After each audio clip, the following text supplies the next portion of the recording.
안녕하세요, 디자인 해박입니다. 오늘 이야기할 주제는 피닌파리나입니다. 자동차를 좋아하신다면 한 번쯤 들어보셨을 이름인데요. 피닌파리나는 이탈리아를 대표하며 세계적으로 유명한 카로체리아 중 하나입니다. 카로체리아란 간단히 말해 직접 양산차를 생산하는 매뉴팩처가 아닌 그보다 규모가 작은 외주업체 정도로 생각하시면 됩니다. 하지만 우리가 생각하는 단순한 외주업체 그 이상의 의미가 있습니다. 과거 자동차 산업은 현재와 많이 달랐습니다. 20세기 초 유럽 자동차 산업이 태동할 때부터 자동차는 일체형 차체 구조, 모노코크 방식이 아닌 바디온 프레임 구조가 통용되던 시대였습니다. 바디온 프레임이란 말 그대로 프레임 위에 바디라는 뜻으로 차체와 차대가 서로 분리되어 있는 형태를 말합니다. 따라서 자동차 제조사는 파워트레인과 뼈대를 먼저 제작한 뒤 카로체리아와 같은 디자인 외주 업체에 넘겨 주문자의 취향 혹은 목적의 의장품 및 차체를 완성하도록 했습니다. 당시 자동차는 부의 상징이었기에 교통수단이라고 하기보단 사치품에 가까웠고 이런 시스템을 통해 주문자만을 위한 차량이 제작되었죠. 이후 미국을 중심으로 대량 생산 체제가 들어서며 이러한 주문 제작 방식은 그 빛을 잃어가나 했지만 현재 하이엔드 럭셔리 브랜드들은 아직도 이러한 방식으로 특별한 차량을 제작하기도 합니다. 이렇게 과거 자동차 산업의 중심에 있던 카로체리아 혹은 코치 빌더들은 현재에도 여러 브랜드와 협업을 이어나가며 그 명맥을 이어오고 있습니다. 그리고 그중 세계 3대 카로체리아로 불리며 가장 잘 알려진 곳이 바로 피닌파리나입니다. 피닌파리나는 1930년대 바티스타 피닌파리나가 창설하였습니다.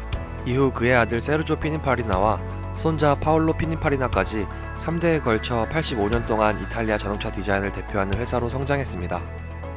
1930년 설립 이후 10여 년간 이전에 없던 혁신적인 디자인을 앞세워 소규모 생산에 전념하다 1950년대 페라리와 푸조 그리고 미국 자동차 제조사와 디자인 및 생산 제휴를 맺으며 그 규모를 키워나갔고 이탈리아를 대표하는 카로체리아로서 세계적인 자동차 디자인 트렌드에도 많은 부분 기여를 했습니다. 그리고 자동차 디자인뿐만 아니라 1986년 피닌파리나 엑스트라라는 자회사를 설립하여 라이프스타일 디자인 분야 또한 개척해 나가고 있습니다. 피닌파리나 엑스트라는 자동차를 제외한 제품, 건축, 인테리어를 디자인하며 창립 이래 30여 년간 약 500여 개의 프로젝트를 진행해 왔습니다. 피닌파리나의 공식 홈페이지에 들어가 보면 그들은 자신들의 회사 소개를 위 문구로 시작하고 있습니다. 이에 걸맞게 피닌파리나는 세계 최초로 프레임이 없는 일체형 설계를 구현하였으며 여러 제조사가 컴퓨터를 사용한 설계 기법을 도입할 무렵 이미 컴퓨터를 응용한 디자인을 시작하였고 이탈리아에서 최초로 자동차 제작을 위한 풍동시설 또한 갖추는 등 당시 첨단의 가도를 달렸던 카로체리아였습니다. 나중엔 연간 3만 대 수준의 자동차 생산 능력까지 갖추었죠. 피닌파리나 디자인 특징 중 하나는 시대별 자동차 디자인 트렌드를 적절히 반영하며 유려하고 기능적인 디자인을 해낸다는 것입니다. 아름답지만 과하지 않으며 간결하지만 부족함이 없습니다. 이러한 그들의 디자인은 스스로 이야기하는 형태와 기능의 완벽한 균형을 이루어내며 현재까지도 많은 사랑을 받고 있습니다. 이 때문에 전세계 많은 자동차 회사들이 피닌파리나를 찾았으며 페라리, 마세라티, 알파로메오, 벤틀리, 푸조, GM, BMW, 롤스로이스, 제규어, 국내 기업으로는 대우, 쌍용, 기아 등 정말 여러 브랜드들과 파트너십을 체결하거나 제작을 함께하였습니다. 그리고 그만큼 숱한 명차들을 역사에 남겼죠. 아무래도 피닌파리나와 긴 인연을 유지해오며 그만큼 깊은 유대를 가졌던 대표적인 브랜드가 페라리라는 점에 대해선 이견이 없을 것 같습니다. 1951년 피닌파리나는 운명적인 만남을 갖게 되는데요. 바로 페라리의 창립자인 엔초 페라리를 만나게 됩니다. 이후 피닌파리나의 아름다운 디자인에 감명을 받은 엔초 페라리는 정식으로 피닌파리나와 파트너십을 맺으며 2013년까지 그 인연을 이어왔습니다. 2013년 페라리와 피닌파리나의 공식적인 이별을 상징하는 그들의 마지막 모델 세르지오 컨셉을 공개하기까지 총 62년간의 역사를 함께한 것입니다. 페라리의 역사가 70년을 조금 넘은 것을 생각해보면 거의 대부분의 역사를 함께했다고 봐도 무방합니다. 피닌파리나와 페라리의 합작으로 태어난 대표 모델들을 살펴보자면 1965년 디노, 1968년 365 GTB4 데이토나, 1984년 테스타로사, 1987년 페라리 F40, 1995년 F50, 그리고 창립자의 이름을 딴 2002년 엔초 페라리, 2009년 458 이탈리아까지 페라리의 역사를 함께합니다. 이외에도 피닌파리나 P45와 2005년 페라리 세르지오와 같은 원오프 혹은 극소량 한정 모델들도 꾸준히 제작하였습니다. 피닌파리나가 디자인한 페라리 모델들은 현재까지도 페라리 디자인에 영향을 끼치고 있으며 콧대 높은 페라리가 자체 디자인팀을 운영하게 된 것은 라페라리를 기점으로 비교적 최근인데 그만큼 긴 세월 동안 피닌파리나의 디자인을 신뢰했다는 점을 방증하는 사례입니다.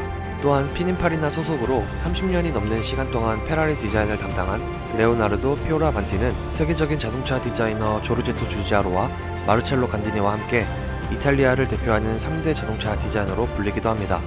이탈리아를 대표하는 스포츠카 브랜드인 마세라티 또한 피닌파리나와의 긴 인연을 유지해왔는데요. 오스데 콰트로 포르테는 2010년 포브스가 선정한 세계에서 가장 아름다운 차의 이름을 올리기도 했으며 마세라티의 부활의 신호탄이 된 모델로서 우아한 디자인이 특징인 모델입니다. 그리고 이 디자인은 이후 6세대 콰트로 포르테에도 영향을 끼쳤죠. 그리고 현재까지도 마세라티를 대표하는 모델 중 하나인 마세라티 그란투리스모 또한 피닌파리나의 손을 거쳐 탄생하였습니다. 부드럽게 흐르는 듯한 실루엣과 대비를 이루는 날카롭고 각진 디테일들이 교묘하게 어우러져 가장 극단적이고 럭셔리한 그란투리스모를 완성했죠. 그리고 마세라티 T463의 명성을 물려받은 컨셉 모델인 버드케이지는 마세라티의 레전드 모델 MC12를 기반으로 제작된 디자인 스터디 모델로서 마세라티의 전통과 미래 디자인 방향을 내포하고 있는 모델입니다. 버드케이지라는 이름은 마세라티 레이싱카였던 T463의 독특한 세시의 형태와 윈드실드가 새의 둥지를 닮았다 해서 붙여진 이름인데요. 특유의 물방울 형태의 윈드실드가 현대적으로 재해석되어 마세라티의 미래를 제시하고 있습니다. 피닌파리나 창립 75주년을 기념으로 제작된 이 모델은 단순히 디자인뿐만 아니라 모토로라 인텔리전트 무빙 네트워크 기술을 기반으로 여러 신기술을 선보이기도 했습니다. 이렇게 피닌파리나의 대표적들과 간단한 역사에 대해 알아보았는데요. 너무 무겁지 않은 선에서 기본적인 정보만 전달해드린 것 같아 개인적으로 아쉬움이 남는 것 같습니다. 실제로 피닌파리나는 앞서 말씀드린 것처럼 페라리와 마세라티뿐만 아니라 유수의 여러 유럽 브랜드, 더 나아가 미국과 한국 모델들까지 디자인했는데요. 대표적으로 현대의 라비타, GM 대우의 레조, 그리고 라세티가 있습니다. 피닌파리나뿐만 아니라 유럽에는 다양한 카로체리아와 코치빌더가 존재합니다. 하지만 2014년 피닌파리나와 함께 이탈리아를 대표하던 카로체리아인 베르토네가 파산했고 피닌파리나 또한 자체 자동차 생산 설비를 2010년 알파로메오 브레라와 스파이더를 마지막으로 철수시켰으며 2000년대 초반에는 파산 위기를 맞기도 했죠.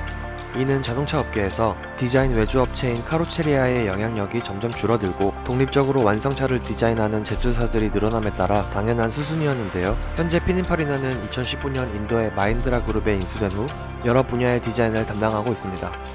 개인적으로 자동차 산업의 중심이었던 카로체리아 혹은 코치빌더가 작은 문제로 인해 그 의미가 퇴색되거나 사라지는 게 참 아쉬운데요.